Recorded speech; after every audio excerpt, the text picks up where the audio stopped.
O segundo dia dessa campanha, né? Cheios da plenitude de Deus, né? Glória a Deus.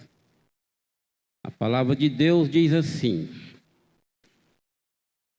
por esta causa me ponho de joelho diante do Pai, de quem toma o nome de toda a família, tanto nos céus como sobre a terra, para que, segundo a riqueza da sua glória, vos conceda que sejais fortalecidos com poder, mediante o seu Espírito, no homem interior.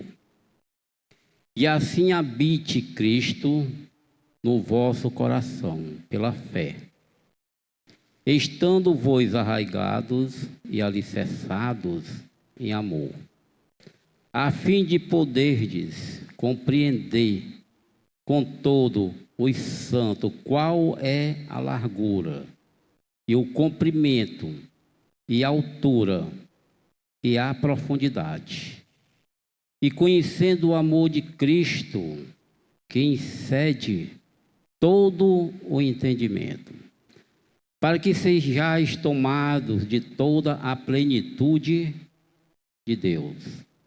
Ora, aquele que é poderoso para fazer infinitamente mais do que tudo quanto pedimos ou peçamos, conforme o seu poder que opera em nós. A ele seja a glória na igreja e em Cristo Jesus, por todas as gerações, para todo sempre. Amém. Podeis assentar. Glória a Deus. Aleluia. Essa noite nós iremos falar da plenitude de Deus em um assunto que muitas vezes não tem sido comentado ou falado especificamente. Nessa noite eu queria compartilhar com a igreja, falar sobre a plenitude de Deus sobre o casamento. A plenitude de Deus sobre o casamento, sobre um relacionamento. Esse assunto serve tanto para os casais, aqueles que são casados, como também serve para aqueles que pretendem se relacionar, que pretendem ter um companheiro no decorrer da sua vida.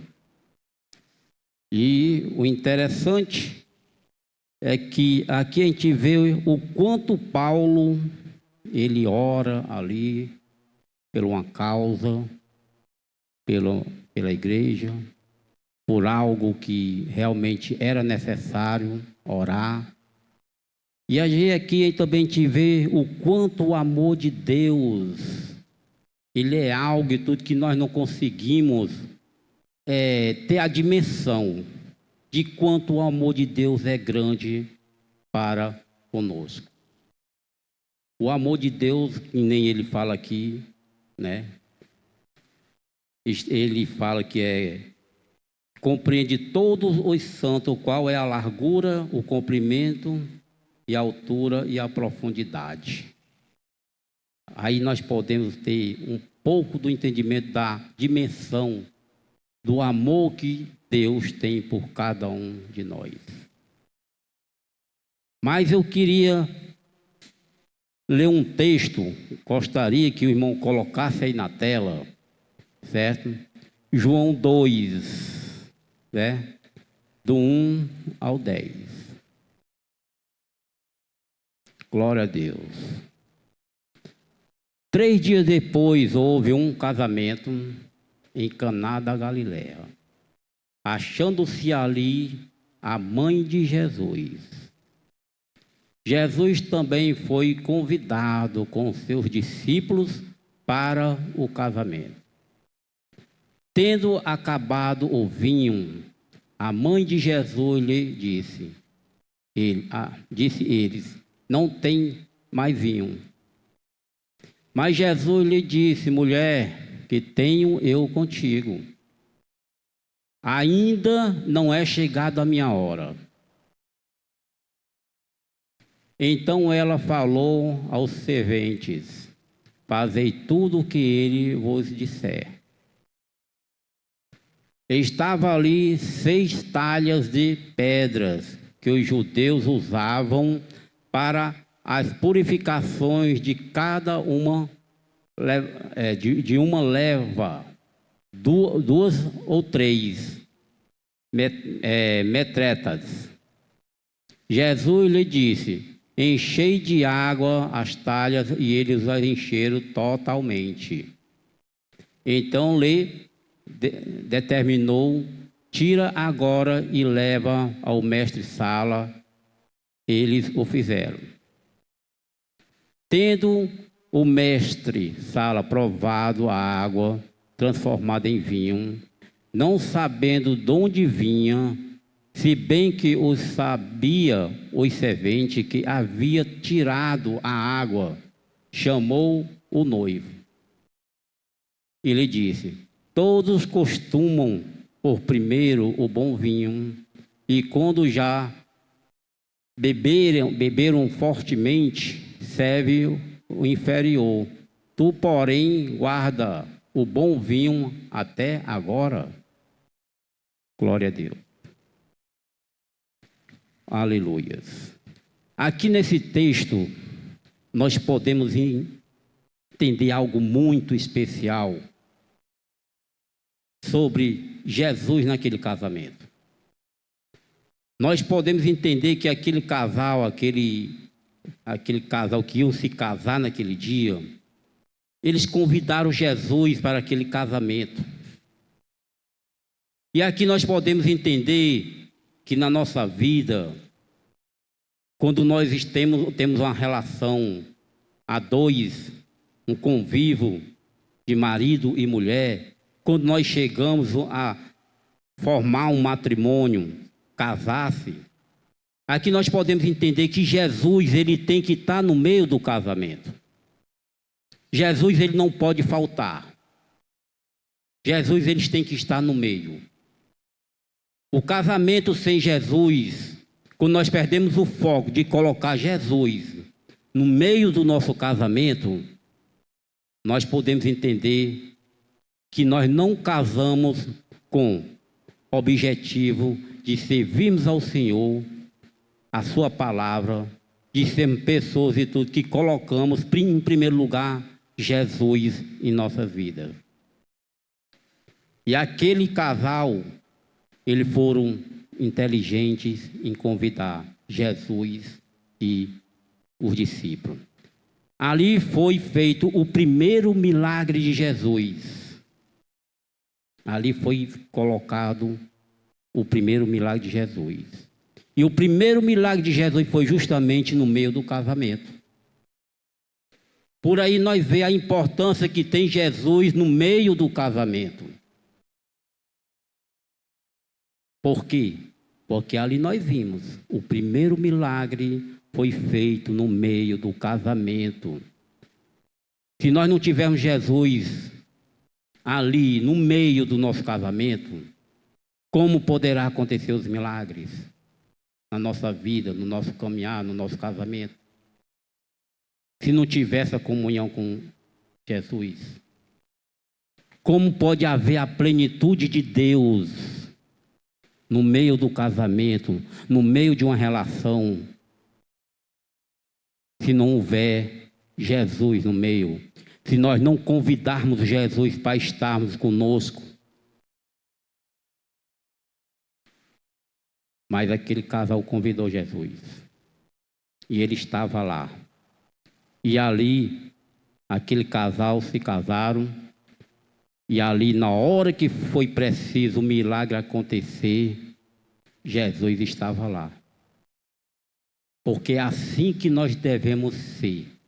É assim que nós devemos colocar Jesus em primeiro lugar no meio do nosso casamento, no meio do nosso relacionamento, para aqueles que pretendem ter um relacionamento, para aqueles que pretendem um dia se casar, ter uma esposa. Coloque primeiro Jesus em primeiro lugar. Em primeiro lugar. Glória a Deus. Mas nessa noite eu tenho alguns princípios para viver a plenitude de Deus num casamento, numa comunhão, num relacionamento a dois. Uma das primeiras coisas é o foco. Focar em Deus. Ter foco. A gente, quando nós casamos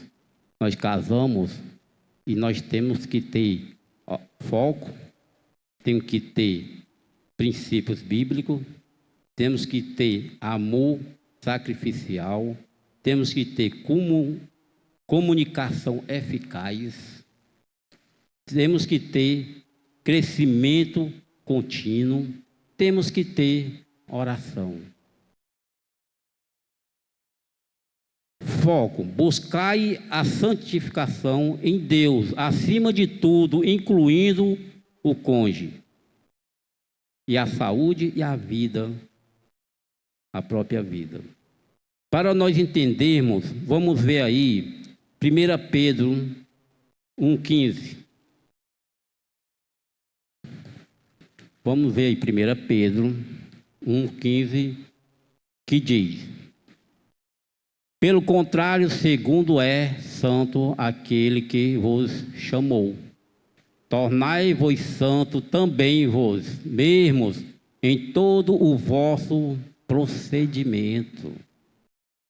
Olha só, nós temos que viver sendo pessoas que tenham procedimento no nosso caminhar, no nosso relacionamento. Bota aí Colossenses, 1 Colossenses 3:2.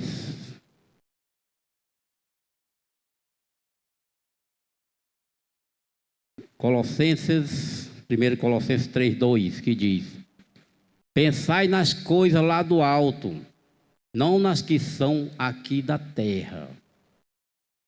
Olha só, isso é um relacionamento, um casamento focado nas coisas de Deus. Hebreus 12:2.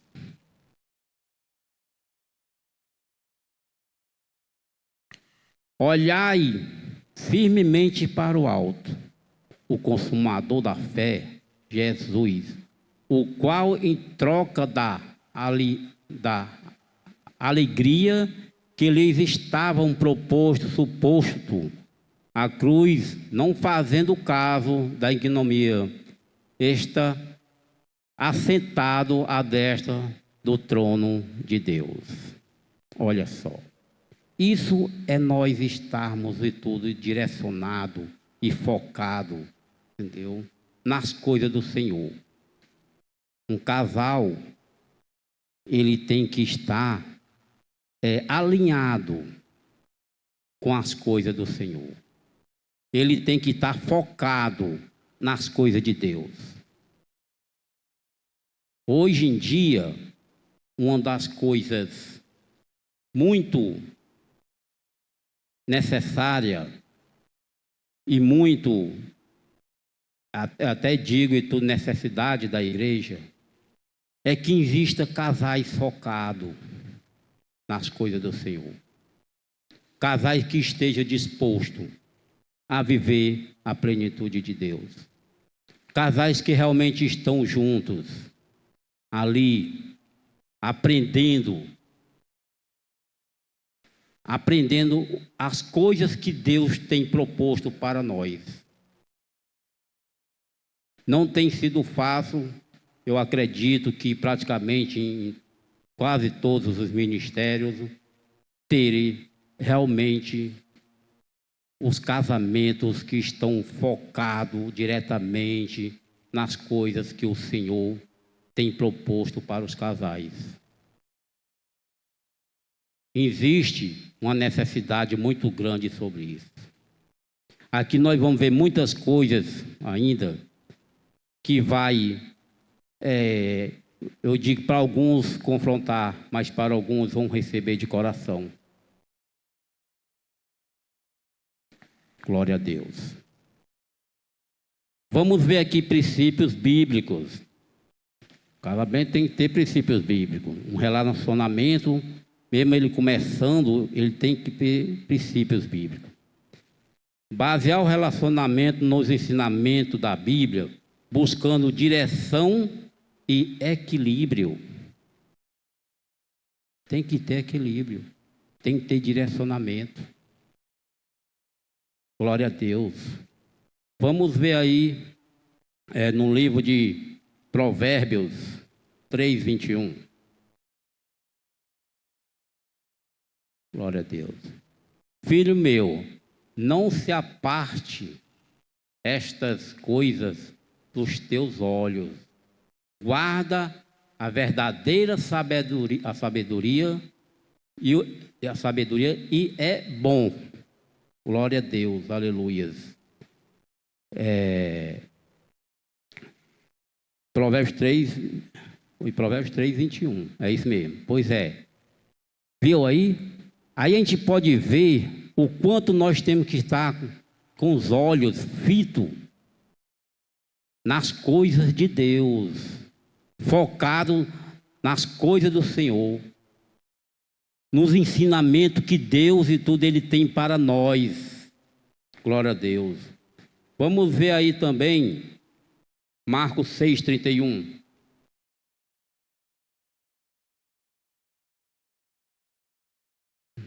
E ele lhe disse: vinde, repousai um pouco, à parte no lugar deserto, porque ele não tinha tempo nem para comer, visto serem numerosos os que iam e vinham. Olha só, Deus ele fala aí para que nós possamos ter calma, né? Não se apressar, que nós venhamos ter um equilíbrio. Um equilíbrio. Nós temos que ter calma e tudo naquelas ocasiões em que nós precisamos de tomar algumas decisões. E aí o Senhor ele fala de equilíbrio, que nós venhamos ter um equilíbrio sobre as situações, sobre aquilo que nós precisamos tomar decisões. Glória a Deus, aleluias. Provérbios 4, 25.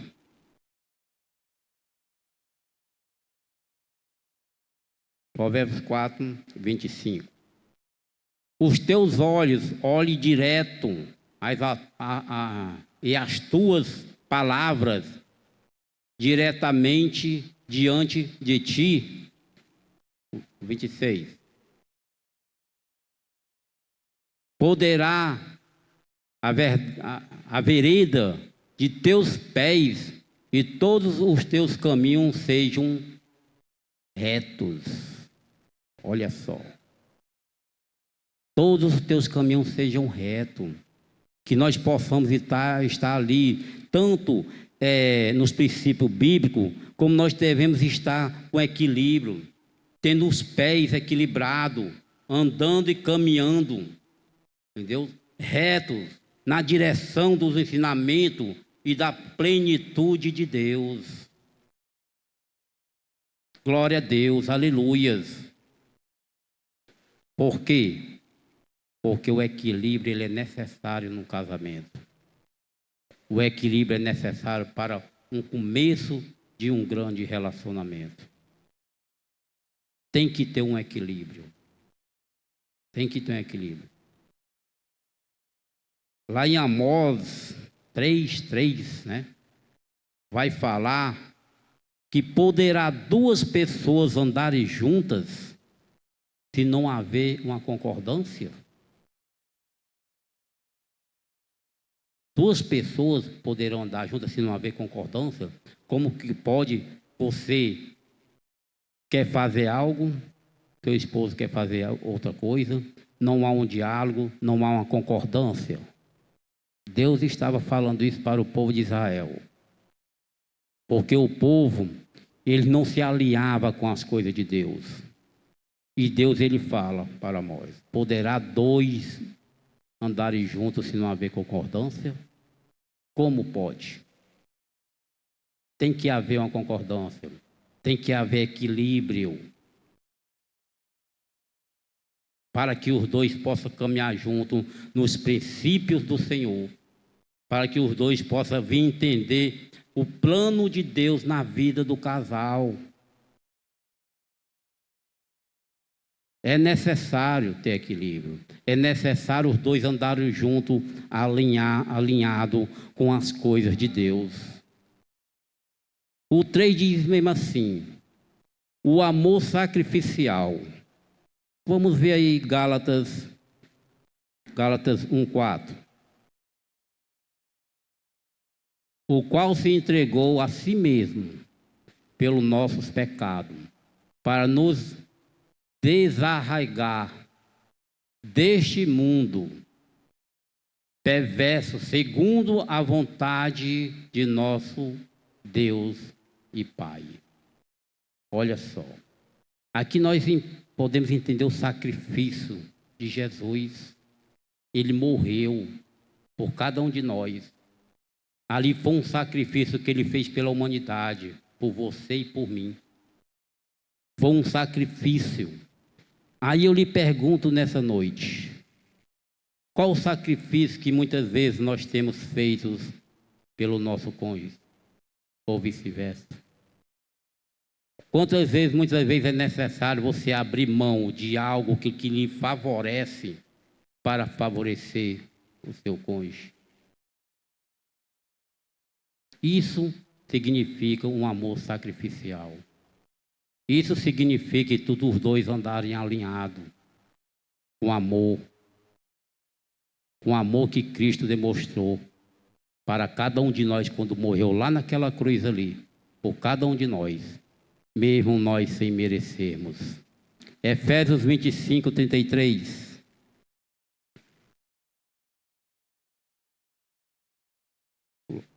Efésios 25:33. Não, está certo.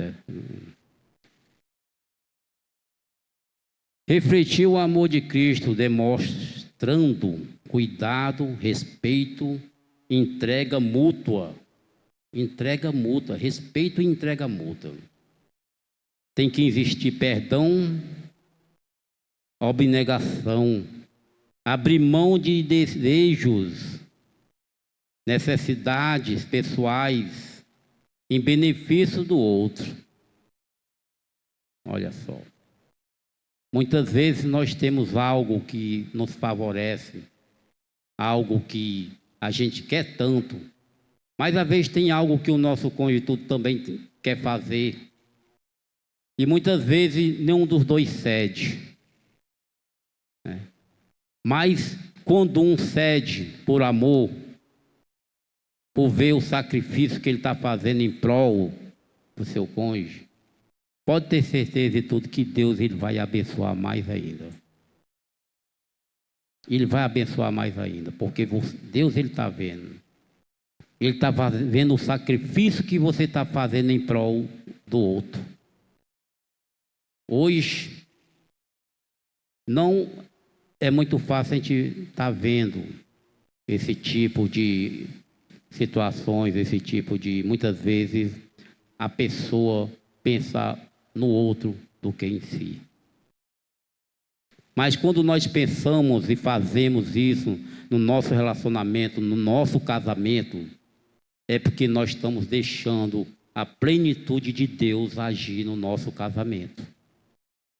Nós estamos deixando o Senhor fazer uma grande obra no nosso casamento. Para aqueles, tanto que está casado, para aqueles também tudo que pretende seguir um dia uma vida de relacionamentos debaixo da mão de Deus. Glória a Deus, aleluia. Uma comunicação eficaz, desenvolvendo uma comunicação aberta, honesta e amorosa, resolvendo conflitos com gentileza e reconciliação. Olha só, uma comunicação eficaz, desenvolvendo uma comunicação aberta. Hoje está faltando muito isso e tudo nos casamentos, nos relacionamentos. Uma comunicação aberta, sincera, para que os dois continuem andando alinhados. Precisa de ter uma comunicação aberta. Não pode haver entre um casamento mentiras. Mentiras, um para com o outro. Um casamento, ele tem que ter isso aí. Tem que ter uma comunicação aberta, honesta, amorosa, resolvendo conflitos com gentileza e reconciliação. Tem que haver conversas, tem que haver uma comunicação entre os dois para resolver aquelas situações que muitas vezes acontecem numa caminhada para quem tem casamento, para quem é casado. Tem que haver esse tipo de comunicação. Tem que haver tudo uma conversa e tudo para que ele chegue os dois num acordo, sem haver ofensas entre um e o outro. Chegando justamente, a uma reconciliação entre os dois. Porque é só assim, a gente colocando esses tipos de princípio dentro do nosso relacionamento, dentro do nosso casamento, é que nós vamos estar com a plenitude de Deus dentro dos nossos lares, dentro do nosso casamento, dentro de um começo de uma relação, de um relacionamento. Tem que ter. Glória a Deus.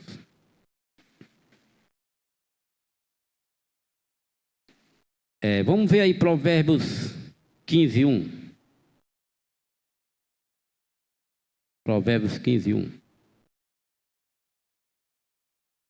A resposta branda desvia o furor, mas a palavra dura suscita a ira. Viu aí? Palavra branda, conversando, desviando da fúria, tendo um diálogo entre os dois, para que não venha suscitar a ira, para que não venha abrandar a ira entre os dois.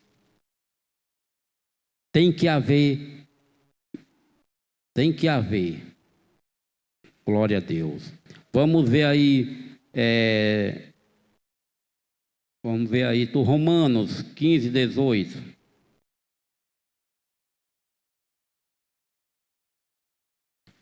A resposta branda, porque não ousarei decorrer sobre a coisa alguma, senão sobre aquelas que Cristo fez por meio meu intermédio, para conduzir os gentios à obediência por palavra e por obras. Glória a Deus. Olha só. Aí nós podemos ver o quanto a comunicação entre os cônjuges, ela tem que acontecer e tem que ser uma comunicação aberta, honesta, amorosa, resolvendo os conflitos com gentileza e reconciliação.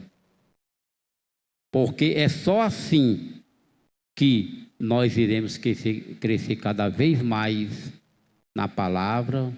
É só assim que nós vamos crescer cada vez mais dentro dos princípios que Deus tem para nós. Glória a Deus. Aleluia.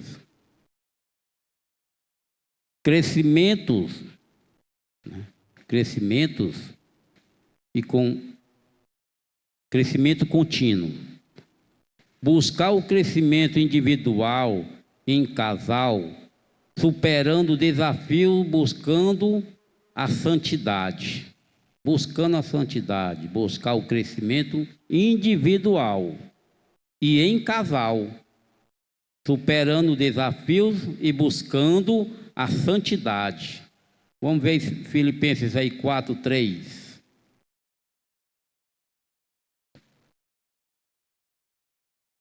Filipenses 4:3. Glória a Deus. A ti, fiel companheiro de jogo, também peço que as auxilie, pois juntas se reforçaram comigo.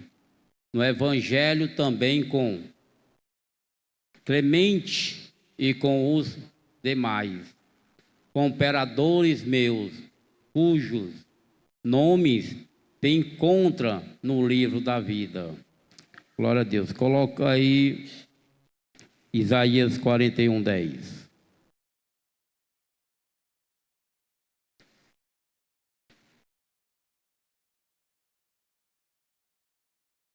Isaías 41:10.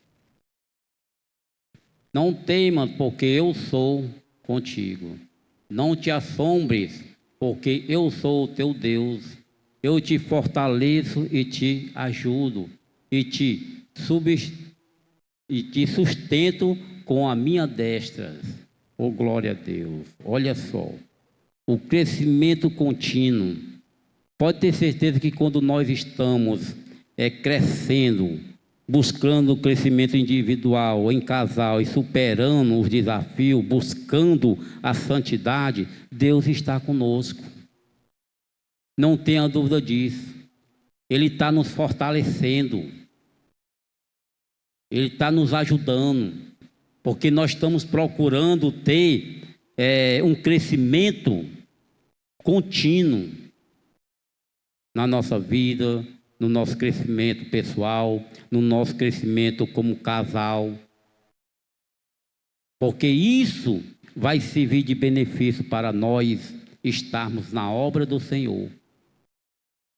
Para que nós venhamos crescer juntos. Um casal, ele tem que estar crescendo junto. Muitas vezes a gente vê que num relacionamento, num casal, às vezes é uma pessoa que está ali totalmente dedicado à obra de Deus, dedicado a viver os planos de Deus na sua vida. Aí muitas vezes a gente vê um que já é diácono, às vezes presbítero, e às vezes a esposa ou esposo, nem obreiros são. Nem obreiros são. Alguma coisa está errada. Porque o Senhor, Ele quer que no casamento, tanto o homem como a mulher esteja alinhado com as coisas de Deus. Ele quer que os dois estejam crescendo juntos. Como pode? Muitas vezes um está crescendo, se destacando na obra de Deus e o outro não está. E muitas vezes todo aquele que não está, não está fazendo o menor esforço para que esteja acompanhando aquele que está crescendo na obra de Deus. Não está fazendo o menor esforço. Por quê? Porque é aquilo. Como pode os dois andarem juntos se não tem concordância? Se não estão juntos no mesmo propósito? Se não estão juntos tudo na comunhão? Se não estão deixando de tudo a plenitude de Deus e tudo agir nas suas vidas? Porque o certo na obra de Deus é estar crescendo junto os dois, com propósito. Como pode muitas vezes numa necessidade que a igreja às vezes precisa e necessita colocar um casal para tomar de conta de um certo departamento, se só vai poder contar ou com o marido ou com a mulher. Não vai poder contar com os dois. Porque um está na frente e o outro está atrás. Isso é uma realidade de hoje em dia das nossas igrejas, dos nossos ministérios. Justamente por causa disso.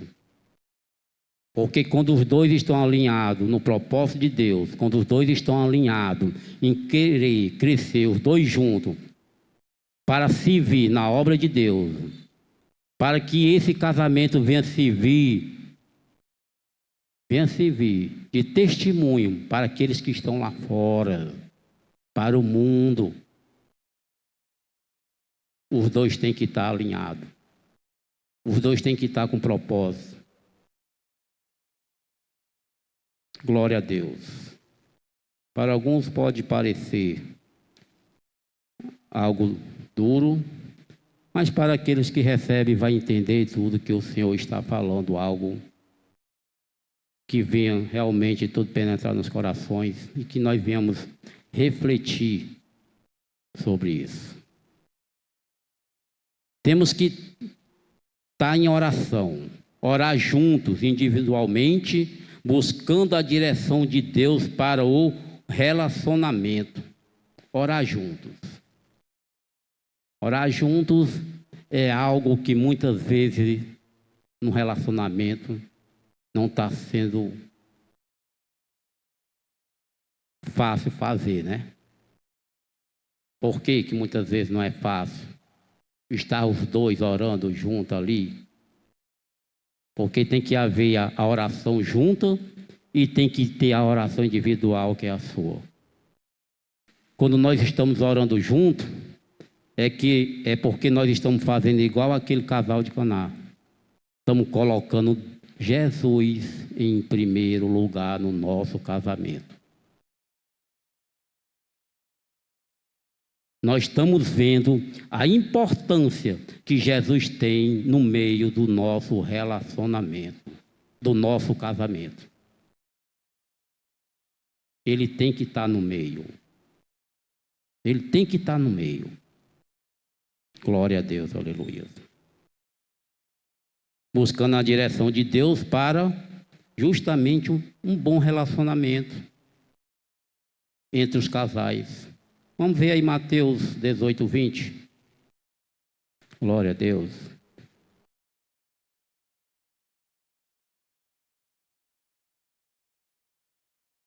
Porque onde estiver 2 ou 3 reunidos em meu nome, ali estou no meio deles. Olha só. Jesus vai estar lá. Quando nós estivermos lá, você, o seu esposo, ali orando, Deus ele está ali no meio. Ele está lá vendo tudo, a sua oração, os dois juntos, com um propósito, com algo específico. Essa oração nós fazemos a dois, no nosso quarto, pode ter certeza que é uma oração poderosa. Porque Deus ele está vendo a necessidade que nós temos de colocar Ele no meio do nosso casamento, no meio do nosso relacionamento. Olha só que maravilha. Eclesiastes 4, do 9 ao 10.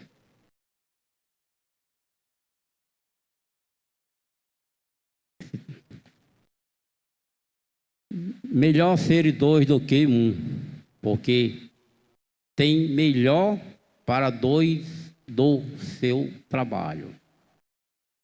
Olha só, passa. Glória a Deus. Aleluias. Não, é Eclesiastes 4, 9. Eclesiastes 4, 9. Certo. Melhor é ser dois do que um, porque tem melhor para do que seu trabalho. Olha só, Aí Deus, ele está especificando o quanto é importante ser dois no propósito. Porque quando um estiver fraco, o outro está forte, está ajudando. Glória a Deus. Aleluia. Pode tirar. Glória a Deus. Oh, glória a Deus. Aleluia. Reconhecer a necessidade de Deus. Glória a Deus. Como alcançar a plenitude? Reconhecer a necessidade de Deus. Admitir a dependência de Deus e buscar a sua ajuda em todas as situações. Orar, estudar a Bíblia para definir os planos de Deus para o casamento, viver em retidão, abrir mão do egoísmo e entregar o casamento a Deus, confiando em seus propósitos. Celebrar o amor, expressar amor e gratidão a um outro, fortalecendo vínculos emocional e espiritual. Olha só. Nós temos que estarmos juntos, alinhados, para nós entendermos o plano de Deus na nossa vida. Nós que somos casados, nós que temos o nosso cônjuge, que precisamos viver uma vida de plenitude dentro da nossa casa, dentro do nosso casamento, nós temos que procurar viver uma vida buscando as coisas do Senhor, orando junto, buscando, vendo a necessidade que muitas vezes nós precisamos, mas isso nós só vamos entender se nós estivermos juntos, aliados em propósito. Glória a Deus. Aleluias.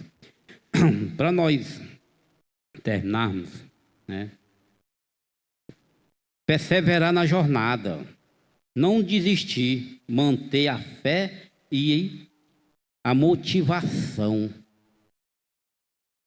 Muitas vezes nós ficamos desmotivados, né? Na nossa jornada, no nosso relacionamento, na nossa caminhada. Mas isso faz parte. Isso faz parte de uma relação entre duas pessoas. A caminhada não é fácil, é difícil. Mas nós temos que manter toda a motivação, a fé, continuar firme. Porque quem disse tudo que vivermos uma relação entre marido e mulher é fácil? Quem disse isso? Não é fácil. Não é fácil de maneira nenhuma. Passamos por lutas, passamos por muitos perrengues, passamos por muitas tribulações. Mas quando nós estamos juntos, orando juntos, quando nós estamos lendo Bíblia, quando nós estamos focados, quando nós estamos no crescimento espiritual com Deus, a gente consegue superar. A gente consegue passar. Relacionamento, casamento não é fácil. É difícil. Até porque a gente já se casa com uma pessoa que muitas vezes é completamente diferente da gente. E a gente tem que se acostumar com essa pessoa que é diferente para poder amar, assim como Jesus amou a igreja. Nós temos que amar nossas esposas da mesma forma. Paulo falou isso, comparou o casamento de Jesus com a igreja com o nosso casamento. E aí nós podemos ver que a luta vem, as batalhas vêm, as dificuldades vêm, muitos não aguentam o tranco, acabam muitas vezes acabando o casamento, saindo do propósito de Deus, saindo das bênçãos do Senhor, saindo das bênçãos do Senhor. E isso causa um grande prejuízo. Glória a Deus, aleluia. Temos só 10 minutinhos. O casamento é uma construção diária que existe esforço e dedicação, mas que pode trazer grandes alegrias e plenitude quando vivido com Deus.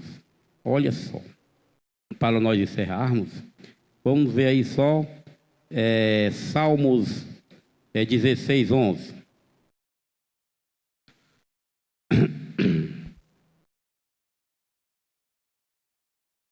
Salmos 16, 11.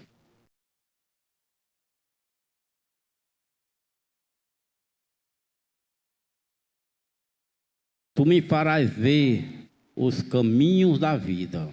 Na tua presença há plenitude de alegria. Na tua destra, delícias e perpetuamente. Delícias perpetuamente. Olha só que maravilha.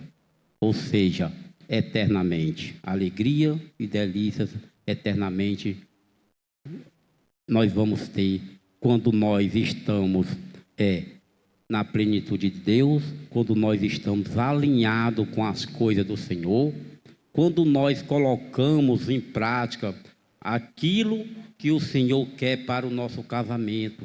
Porque casamento é algo que o Senhor instituiu na vida do homem. Já vem desde o começo do mundo.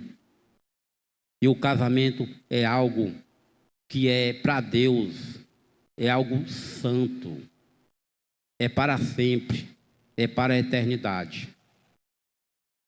É para a eternidade. Quem crê, com certeza, você vai se alinhar nas coisas do Senhor e vão procurar crescer, os dois juntos, para que o nosso casamento venha servir de testemunho para quem está lá fora, para os nossos vizinhos, para aqueles que olham para a gente e dizem, aí sim eu estou vendo um casamento abençoado. Aí eu vejo homens e mulheres de Deus. Por quê? Porque um casamento tudo alinhado na palavra de Deus, no crescimento espiritual, ele serve de testemunho para o mundo. Glória a Deus. Eu já agradeço a minha oportunidade, em nome de Jesus Cristo. Amém.